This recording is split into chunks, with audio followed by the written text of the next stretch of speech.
오늘은 빌립보서 1장 27절부터 30절까지 보겠습니다. 오직 너희의 행실을 그리스도의 복음에 합당하게 하라. 그리하면 너희에 대한 일들 곧 내가 가서 너희를 보든지 떠나 있든지 너희가 한 영 안에서 굳게 서서 복음의 믿음을 위하여 한 마음으로 함께 싸우며 어떤 일에서도 너희의 대적들로 인해 무서워하지 아니한다는 것을 내가 들을 수 있으리라. 그것이 그들에게는 멸망의 명백한 증표요 너희에게는 구원의 증표니 그것은 하나님에게서 났느니라. 그리스도를 믿는 것뿐만 아니라 그분으로 인해 고난당하는 것도 그래서 그분을 대신해서 너희에게 주셨나니 너희가 내 안에서 보았고 또 지금도 내 안에 있다고 듣고 있는 그 동일한 싸움이 너희에게도 있느니라.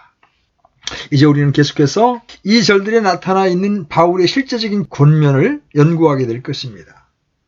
오직 너희의 행실을 그리스도의 복음에 합당하게 하라는 27절 상반절을 고찰하면서 우리가 하늘나라의 시민이라는 것을 깨달아야 하고 우리의 행위 전체가 예수 그리스도의 복음으로 말미암아 지배되고 결정되어야 한다는 사실을 살펴보았습니다.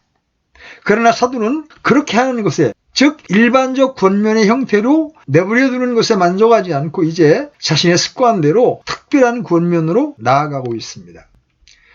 그는 그리스도의 삶을 두 가지로 분리하고 있습니다. 우리는 그중 한 가지를 지금 살펴보는 이 부분에서 발견하게 되며 나머지 부분을 2장의 처음 몇 절에서 발견하게 됩니다. 여기에서 장이 나누어짐으로써 계속되어지는 한 가지 주제를 놓칠 위험성이 있습니다. 사도는 무엇보다도 먼저 우리 그리스도인들의 삶의 애적인 측면을 다루고 그런 후에 내적인 측면을 다루고 있습니다. 바울에 따르면 삶 속에서 우리 그리스도인들은 자신의 외부에 있는 세력뿐 아니라 내부에 있는 세력과도 싸워야만 합니다. 따라서 사도는 여기에서 그 두 가지 측면 모두를 계속해서 다루고 있습니다. 사도가 말하는 말은 보편적 교회에 적용될 뿐만 아니라 각 그리스도인에게도 적용됩니다. 우리는 개인으로서든 아니면 그리스도인의 무리로서든지 간에 이 같은 세상에 살고 있습니다. 그래서 바울은 우리가 궁극적으로 이러한 두 가지 것, 즉 외부로부터 일어날 어떤 일과 내부로부터 일어날 또 다른 일을 경계해야 한다는 사실을 발견하게 될 것이라고 말하고 있습니다. 이제 신자는 외부의 적과 싸워야 하며 그와 동시에 교회 내부에 있는 모호한 적을 인식해야 합니다. 또한 그것은 자신의 외부의 세력과 싸워야 할 뿐만 아니라 내부에 자리 잡고 있는 이 같은 모호한 적과 원수를 인식해야 하는 개인에게도 적용이 됩니다. 그리고 여기에서 모든 것을 포함하는 일반적인 원칙을 밝힌 사도는 이제 계속해서 이러한 두 가지 측면에서의 그리스도의 삶을 다루고 있습니다. 그 두 가지 측면을 합쳐서 생각하는 것은 그리스도인의 삶의 역설적인 성격을 깨닫는 데 도움이 됩니다. 사실 어떤 사람이 그리스도인이 아니라면 어떤 면에서는 모순이 되는 이와 같은 구절을 아무 반감 없이 쓸 수 없습니다. 왜냐하면 한편으로는 매우 강해야 한다고 말하면서 반면에 다른 한편으로는 겸손해야 한다고 말하기 때문입니다. 그러므로 우리는 동시에 두 가지를 행해야 합니다. 우리는 공격적인 담대한 태도를 취해야 함과 동시에 이러한 놀랍고도 생소한 겸손한 태도를 취해야 하는 것입니다. 물론 기독교적인 관점에서 볼 때 그 두 가지 태도 안에는 조금도 모순이 존재하지 않습니다. 그러나 이 세상의 관점에서 볼 때는 이러한 외부의 적과의 싸움과 내부의 적과의 싸움 간에는 전혀 다른 차이가 있습니다. 이것이 사도가 제시하는 입장이며 저는 이 지점에서 그 싸움의 첫 번째 측면만을 고려하고자 합니다. 1장의 마지막 부분에 나와 있는 이 절들은 사도의 저술들에 그렇게도 자주 나타나는 비범한 비유 가운데 한 가지를 제시하고 있습니다. 그것은 싸움을 벌이는 그리스도인과 교회, 그리고 교회 내의 개인들의 모습입니다. 바울은 서로 다른 비유를 많이 사용하고 있습니다. 예를 들어서 바울은 에베소 6장의 마지막 부분에서 하나님의 전신갑주를 취하라고 권면합니다. 사도는 로마와 다른 군대들을 사용해서 자신의 비유를 사용하기를 즐겼습니다. 그리고 여기 빌립보서에서는 아마도 바울이 자주 사용한 표현인 경기장의 모습에서 취한 것으로 생각이 됩니다. 그는 27절에서 한 영 안에 굳게 서서 복음의 믿음을 위하여 한 마음으로 함께 싸워야 한다고 말합니다. 또한 다른 곳에서는 경주에서 승리하기 위해서 달리는 경주자에 관해서 쓰고 있습니다. 물론 비유적 표현은 실제로 그다지 중요하지 않습니다. 중요한 것은 사도 바울이 우리에게 권면하는 것이 무엇인지를 깨닫는 것입니다. 이러한 개념은 모든 바울 서신의 특징입니다. 사실상 여러분은 용기를 가지고 힘을 내며 꿋꿋하라는 권면, 그리고 일어나서 싸우라는 권면을 대하지 않고는 신약 서신 중 단 하나도 읽을 수 없습니다. 또한 기독교회가 일종의 군대로서 커다란 경쟁, 인내의 시험, 적에게 승리하려고 분투하는 인상을 받지 않은 채로 신약 성경을 읽을 수 있는 사람은 한 사람도 없을 것입니다. 이러한 싸움과 전쟁, 투쟁이라고 하는 전반적인 개념은 모든 가르침의 본질적인 부분입니다. 거의 모든 서신으로부터 여러분에게 이러한 인용 구조를 제시하기는 너무도 쉬운 일입니다. 예를 들어서 바울이 고린도 교회 신자들에게 그것을 어떻게 설명했는지를 생각해 보십시오. 그것은 우리에게 날카로운 채찍 소리처럼 들립니다. 고린도전서 16장 13절로 14절입니다. 너희는 깨어 믿음에 굳게 서서 남자답게 행동하며 강건한 자가 되라. 너희의 모든 일을 사랑으로 할지니라. 이것은 앞서 언급한 것과 동일한 개념이며 여러분이 신약 성경을 읽어내려가다가 마침내 요한계시록에 이를 때 동일한 개념을 발견하게 될 것입니다. 즉 그것은 견고함에 대한 권면입니다. 이제 우리에게 중요한 것은 틀림없이 이것이 초대교회에만 해당될 뿐만 아니라 신약 성경의 가르침에 따르면 궁극적으로 오늘날의 세상을 살고 있는 우리 그리스도인의 삶에도 해당된다는 사실을 깨닫는 것입니다. 우리는 우리가 당연히 초대교회가 문제를 갖고 있었음을 이해할 수 있다고 말하는 위험에 빠지기 쉽습니다. 기독교는 그때 막 첫 출발을 내딛던 때였습니다. 기독교는 새로운 종교였으며 신비 종교들과 이교가 성행하던 고대 세계에서 기독교는 커다란 소란을 야기시켰습니다. 또한 기독교는 유대교뿐만 아니라 로마 제국 내의 다양한 종교들에게 있어서 거슬리는 것이었습니다. 그러나 시대는 변했습니다.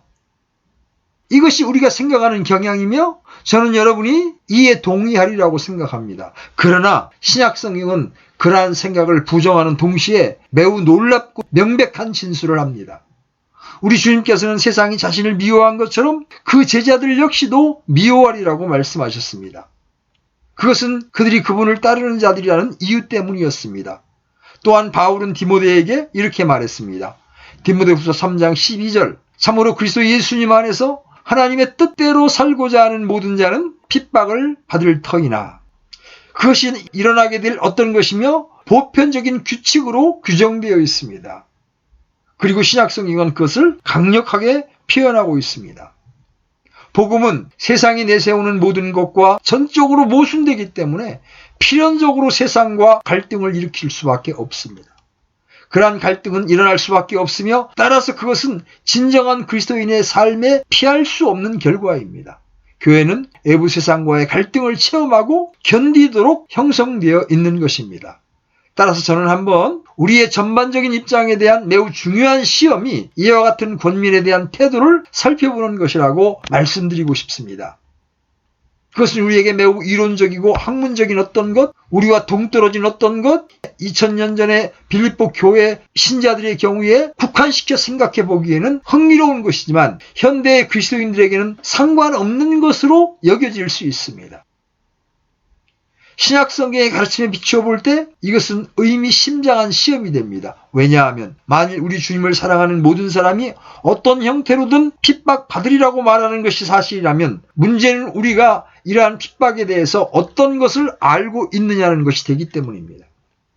그러한 핍박이 우리에게 일어나고 있습니까? 신약 성경은 기독교회와 각 그리스도인들이 기독교에 대해서 적대적인 세상 안에서 거하고 있다고 가르칩니다. 또한 성경은 세상이 기독교에 적의를 품고 대항해 싸우고 있으므로 그리스도인들은 굳게 서야 한다고 가르치고 있습니다. 오직 너희의 행실을 그리스도의 복음에 합당하게 하라. 그리하면 너희에 대한 일들 곧 내가 가서 너희를 보든지 떠나 있든지 너희가 한 영 안에 굳게 서서 복음의 믿음을 위하여 한 마음으로 함께 싸우며 어떤 일에서도 너희의 대적들로 인해 무서워하지 아니한다 하는 것을 내가 들을 수 있으리라. 그것이 그들에게는 멸망의 명백한 증거요 너희에게는 구원의 증표니 그것은 하나님에게서 났느니라. 그리스도를 믿는 것뿐만 아니라 그분으로 인해 고난당하는 것도 주께서 그분을 대신해서 너희에게 주셨나니 너희가 내 안에서 보았고 또 지금도 내 안에 있다고 듣고 있는 그 동일한 싸움이 너희에게도 있느니라.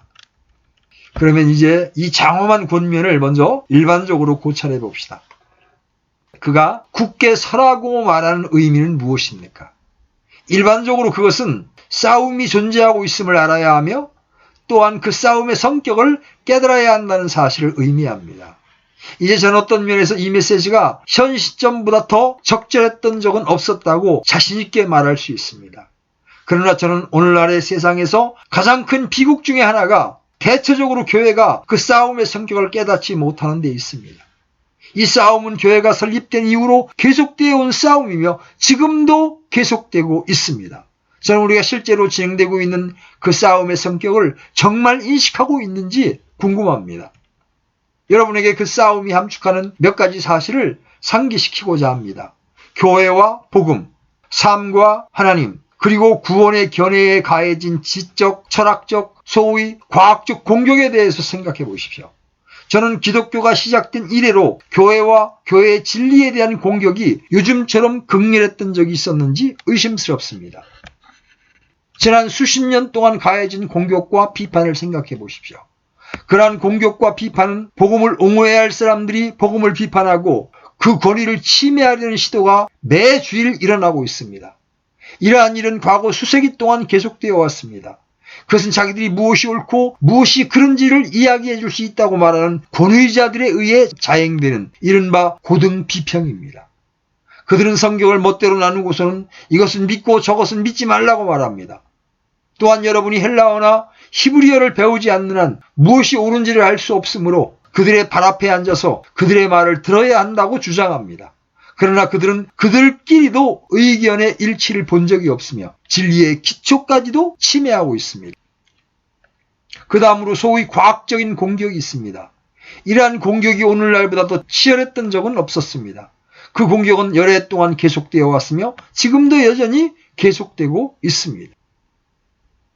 다음으로 세속적인 관점으로부터 오는 공격을 생각해 보십시오. 그것은 인간의 삶에 대한 이야기 전체입니다. 육신의 정욕과 안목의 정욕과 인생의 자랑. 이것들은 사도 요한이 자신의 첫 번째 서신에서 이야기하고 있는 것입니다. 그리고 매우 교묘한 공격이 이전과 다름없이 계속되고 있는데 그 공격은 복음을 비웃으면서 좋은 일이죠 라고 말하는 교양 있는 사람들에 의한 것입니다. 신약 성경의 핵심적인 교리 가운데 일부가 이러한 비판들에 의해서 어떻게 공격을 받아왔는지를 생각해 보십시오. 그들은 이렇게 말합니다. 그래요. 일반적으로 종교를 전하는 것은 좋습니다. 하지만 회심과 중생 따위의 것들에 관해서는 이야기해서는 안 됩니다. 특히 지옥이나 심판에 대한 이야기는 무례한 행동입니다. 이것은 복음 전체의 기초와 본질적인 요소 자체에 대한 교묘한 공격입니다. 그 다음으로는 다양한 형태의 핍박이 있습니다. 회심하게 된 사람들에게 어떤 일이 일어나고 있습니까? 그가 사무실에 들어가거나 자신의 집에 돌아왔을 때 아니면 대학교나 직장에서 그에게 어떤 일이 일어나고 있습니까? 그가 많은 사람들이 모인 곳에 들어갔을 때 이성의 통제력을 상실했다는 듯이 그를 쳐다보는 배척의 눈길들이 있습니다. 이것은 미묘한 핍박입니다. 사실상 그것은 때때로 승진에 대한 전망을 위협함으로써 어떤 사람의 생계에 영향을 끼칠 수 있습니다. 이러한 일들은 현대의 세상 안에서 일어나고 있으며 거기에는 복음에 대한 음모가 존재합니다. 그리고 공포와 비웃음의 힘에 대해서 생각해 보십시오. 또한 바울이 본문에서 일깨워주듯이 빌립보 신자들의 경우에서처럼 사람들이 어떻게 그리스도께 대한 우리의 충성을 위협하는지를 생각해 보십시오. 이와 같이 커다란 싸움은 계속 진행되고 있습니다. 세상의 전반적인 전망과 태도, 그리고 소위 세상의 학문은 이러한 사실을 확증해주고 있습니다. 지적인, 철학적인, 그리고 과학적인 논쟁, 여러분은 라디오를 통해서, TV를 통해서 이러한 논의를 잘 알고 있을 것입니다. 이 신앙에 가하는 공격은 매우 두렵고도 미묘한 방식으로 이루어집니다. 따라서 우리가 먼저 해야 할 일은 이러한 공격이 일어나고 있음을 깨닫는 것입니다. 우리는 깨어서 그 상황을 경계해야 합니다. 이제 우리는 이러한 일반적인 표제하에서 두 번째 항목을 고려해야 합니다. 바울에 따르면 우리는 그 싸움이 계속되고 있음을 깨달아야 할 뿐만 아니라 그것을 우리의 싸움으로 삼아야 한다는 것이죠. 그는 그것에 대해서 이런 식으로 표현합니다. 너희가 한 영 안에 굳게 서서 복음의 믿음을 위하여 한 마음으로 함께 싸우며. 바울은 빌립보 교회 신자들이여 돌아가서 모임을 즐기라. 내가 너희를 위해 싸우리라. 그 싸움을 내게 맡기라. 내가 믿음을 위해 싸우리니 너희는 교회 생활을 즐기라고 말하지 않았습니다. 결코 그렇게 하지 않았습니다. 그는 모든 사람에게 이것을 스스로의 싸움으로 만들라고 권면하고 있습니다. 또한 우리가 기독교 신앙과 그 영광스러운 메시지를 묵묵히 받아들이기만 해서는 안 된다고 권면합니다. 그래서는 안 됩니다. 우리는 노력해야 하며 일어나야 하며 그 싸움에 뛰어들어야 하는 것입니다. 여러분은 이 싸움들이 벌였던 경주, 우리는 그것을 릴레이 경주라고 부릅니다. 그러한 경주를 기억할 것입니다. 한 선수가 바통을 넘겨주면 또 다른 선수가 바통을 이어받아 그 자리를 대신해서 달립니다. 그들은 전력을 다하여 필사적으로 달립니다. 현재 여러분과 저는 그러한 경주를 하도록 부르심을 받은 것입니다. 이제 이것을 질문의 형태로 표현해 보겠습니다. 저는 우리가 일반적으로 현재 일어나는 이러한 싸움의 중요성을 인식하고 있다고 생각합니다. 우리는 세상이 어떤 식으로 그 싸움을 비웃으며 무시해버리는지를 알고 있습니다. 우리는 또한 우리에게 가해지는 이러한 다양한 공격에 대해서도 알고 있습니다. 따라서 우리에게 제기되는 질문은 다음과 같습니다. 우리는 그 공격에 대해서 무엇을 하고 있습니까? 그것에 대해서 무엇인가를 해본 적이 있습니까? 사람들이 그리스도와 하나님의 이름을 모욕하며 익살맞은 태도로 경멸과 조소를 퍼붓는 것을 수수방관하고 있지는 않습니까? 우리는 그저 묵묵히 받아들이고만 있지는 않습니까? 무조건 항복하고 있습니까? 우리는 그리스도의 복음과 의신보다 우리 자신의 명성에 더 관심을 갖고 있지는 않습니까? 이것이 바울이 믿음을 위해 싸우라고 말함으로써 의미하는 바입니다. 그것은 우리가 이런 일들이 일어나는 것을 허락하지 않고 복음을 변호하고 이러한 공격을 격퇴하고 우리에게 전달된 이 영광스러운 믿음을 위해서 남자들이 일어서는 것을 의미합니다. 저는 이제 한 단계 더 발전된 논의를 하려고 합니다. 사도에 따르면 우리는 어떤 것을 위해서 고난을 받을 준비를 갖추어야 합니다. 여러분은 초대교회 시대에 그들이 어떻게 고난을 감당했는지를 알고 계십니까? 이 초기 그리스도인들이 직면했던 호된 시련은 이런 것이었습니다. 그들은 법정에 끌려가서 가이사가 왕이라고 말할 것을 요구받았으며 그렇게 하지 않을 경우에 사형에 처해지리라는 협박을 받았습니다. 이것이 그들이 직면했던 시험이었습니다. 그러나 그리스도만이 주님이심을 믿었던 사람들은 결코 그런 말을 하지 않았습니다. 그들은 그렇게 하기를 거절할 경우 죽음을 당하리라는 것을 알고 있었지만 거절하고 기꺼이 그리고 즐겁게 죽음의 길을 선택했습니다. 바울은 우리에게 만일 그리스도인이라는 이름을 지닐 가치가 있는 그리스도인들이 되려고 한다면 그리고 그러한 선택의 순간이 우리에게도 닥친다면 우리는 그 시험을 이겨내야 한다고 말합니다. 그것은 그리스도와 우리의 일 또는 신분이나 직업 또는 어떤 것이든지 간에 선택이며 거기에는 주저함이 없어야 합니다. 만일 그것이 부딪혀 싸우거나 감옥에 가는 문제라면 우리는 감옥에 가야 합니다. 그리고 만일 그것에 대항해서 싸우거나 생명을 포기하는 문제라면 우리는 기쁘게 그분을 위해서 죽어야만 합니다. 이 사람들은 그렇게 했으며 그렇게 함으로써 세상을 정복했습니다. 우리 조상들은 여러 세기에 걸쳐서 그렇게 했습니다.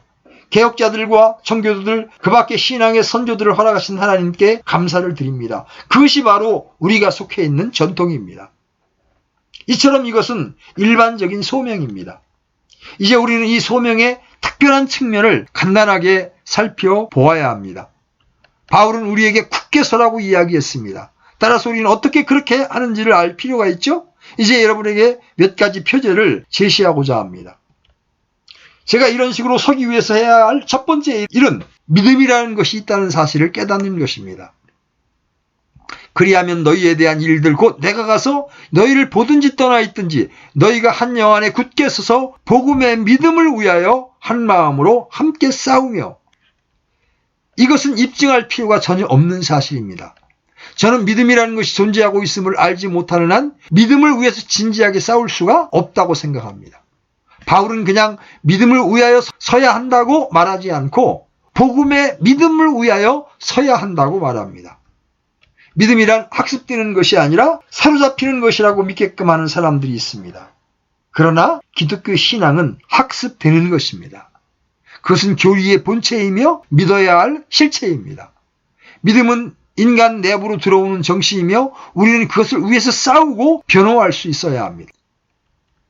또 다른 식으로 표현하자면 그리스도인이 된다는 것은 사람이 진리를 향한 위대한 탐구를 시작하는 것을 의미한다고 생각하는 사람들이 너무나 많습니다.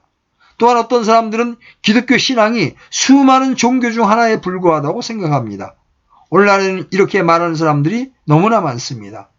그리스도인들은 자신들이 너무나 편협하기 때문에 어려움을 겪는다는 것을 알고 있습니다. 또한 그들은 자신들의 신앙만 옳고 다른 모든 것은 그러다고 말합니다. 또 많은 사람들이 이렇게 말합니다. 저는 모든 종교에서 좋은 것만을 취해서 믿습니다. 힌두교, 불교, 유교, 이슬람교뿐만 아니라 기독교 신앙 그리고 크리스천 사이언스와 같은 모호한 이교들에서도 가장 뛰어난 교훈을 취해서 믿습니다. 그런 후에 그들은 그것들을 한데 모아놓고 이것이 진리임에 틀림없어 이렇게 이야기합니다. 그러나 그것은 사도가 말하는 바가 아닙니다. 우리는 학습되고 있는 진리의 성격을 정확히 알아야 합니다. 이 진리에 대해서는 아무런 의문이 없어야 하는 것입니다. 오늘날에는 여러 세기를 통해서 그리스도인들이 기독교 신앙으로 받아들여온 교리의 체계가 존재합니다. 그렇다면 그것은 무엇입니까? 이 부분은 믿음에 대한 포괄적인 정의를 다룰 곳이 아니지만 제가 우리의 믿음에 축소될 수 없는 최소한의 것이라고 말하고 싶은 특정한 진리들이 있습니다.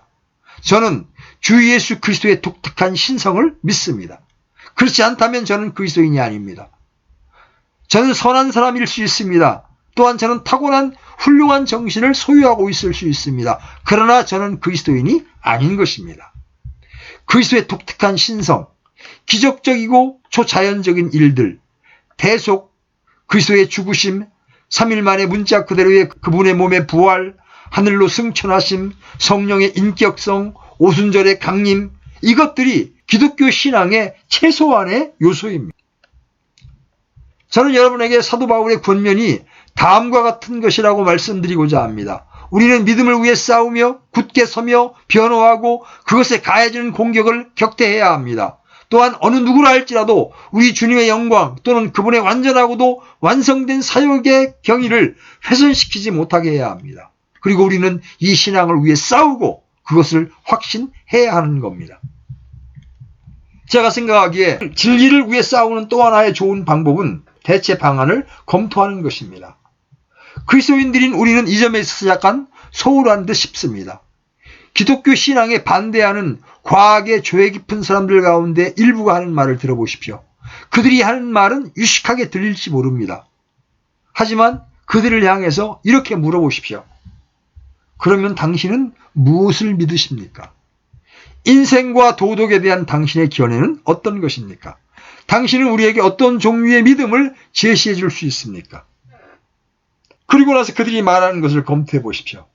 여러분은 그들이 모든 사람들 중에서 가장 철저한 염세주의자들이라는 사실을 발견하게 될 것입니다.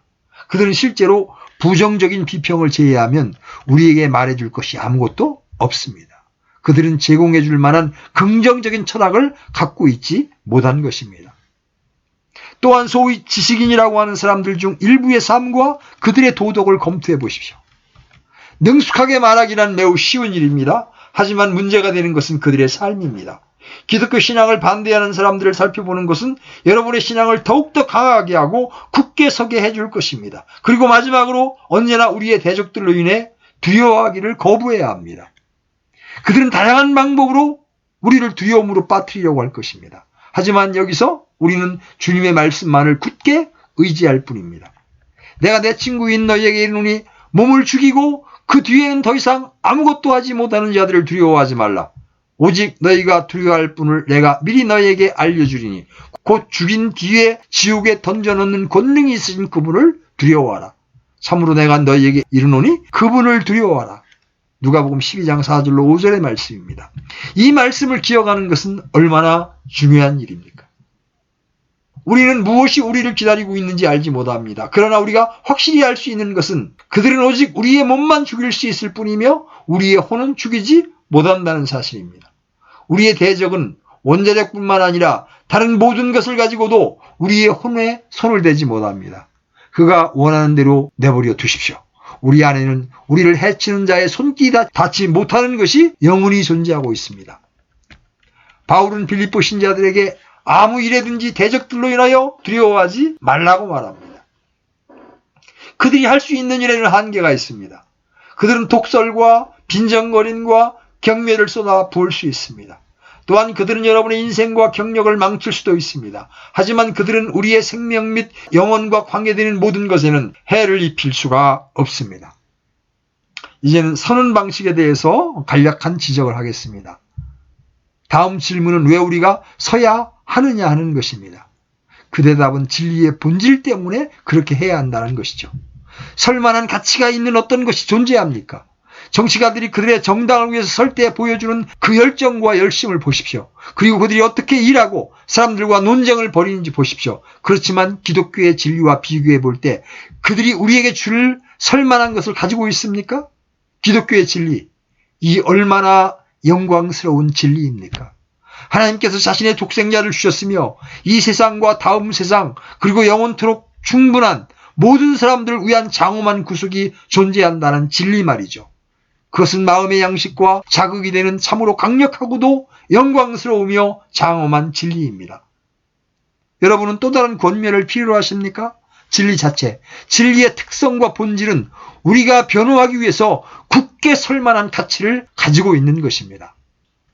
그러나 그 외에도 우리는 그리스도를 위해서 그분의 영예와 영광을 위해서도 서야 합니다.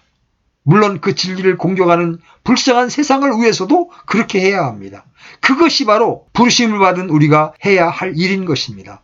세상은 진리를 공격하고 있지만 세상은 사람들을 구원할 수 있는 것은 오직 진리뿐입니다. 우리는 그들을 위해서도 진리를 위해 서야 합니다. 왜냐하면 다른 어떤 것도 그들을 충족시켜 줄 수 없을 것이기 때문입니다. 하지만 우리는 스스로를 위해서도 진리를 위해 서야 합니다. 저는 이미 군대에 대한 비유를 사용하였으므로 만일 여러분이 진리를 위해 서야 할 다른 이유를 갖고 있지 않다면 이제 다음과 같은 사실을 말씀드리고자 합니다. 총사령관이 부대를 검열하고 우리가 그 앞에 도열하게 될 날이 임할 것입니다. 저는 하나님의 아들이 마지막 검열 시에 늘어선 열들을 검열하는 모습을 생각해 봅니다.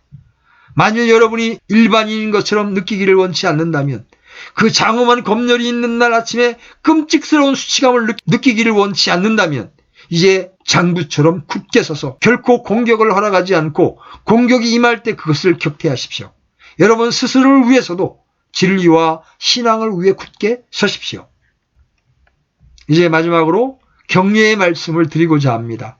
바울은 빌립보 신자들에게 너희가 내 안에서 보았고 또 지금도 내 안에 있다고 듣고 있는 그 동일한 싸움이 그들에게도 있다고 말합니다.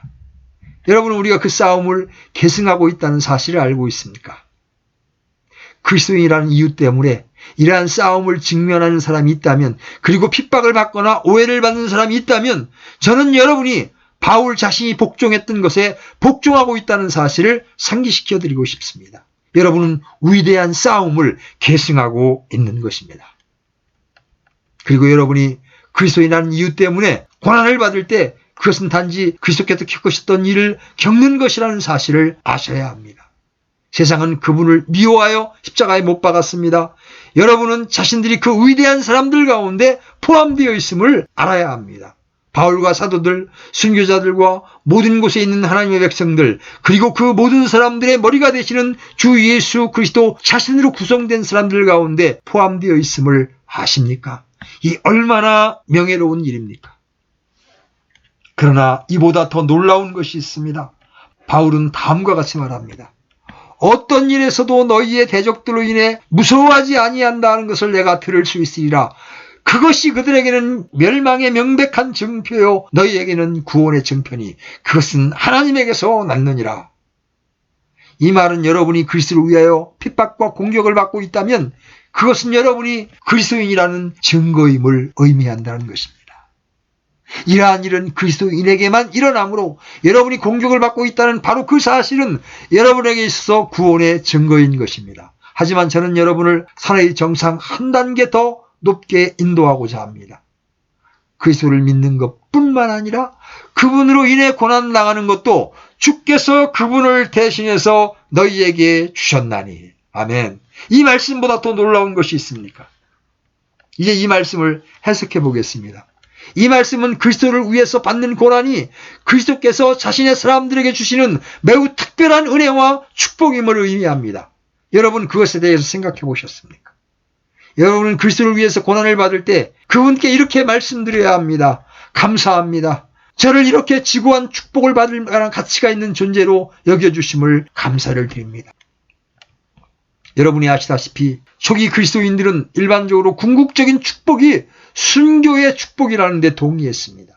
또한 그것이 그들이 경기장에서 사자들에게 던져졌을 때 언제나 하나님께 감사했던 이유였습니다. 그들은 이렇게 말했습니다. 마침내 우리는 궁극적인 은혜와 축복을 받게 되었습니다. 고난은 주어집니다. 믿음이 선물이듯이 그리스도를 위한 고난 또한 선물인 것입니다. 그것이 제가 여러분이 그리스도를 위해 고난을 받고 있다면 여러분은 축복을 받은 것이라는 것을 말씀드리는 이유입니다. 그리스도께서는 여러분이 그분께 속해 있다는 것을 확신시켜 주신 것입니다. 이에 대해서 야고보는 자신의 서신에서 이렇게 말하고 있습니다. 1장 2절입니다. 내 형제들아 너희가 여러 가지 시험에 빠질 때 그것을 다 기쁨으로 여기라. 하나님께서는 우리에게 이러한 정신, 즉 초대교회 그리스도인들의 정신, 순교자들과 성도들의 정신을 주셨습니다. 하나님께서는 우리가 굳게 서고 우리의 힘을 다하여 그리스도의 복음의 믿음을 위해 싸울 수 있게 해 주십니다.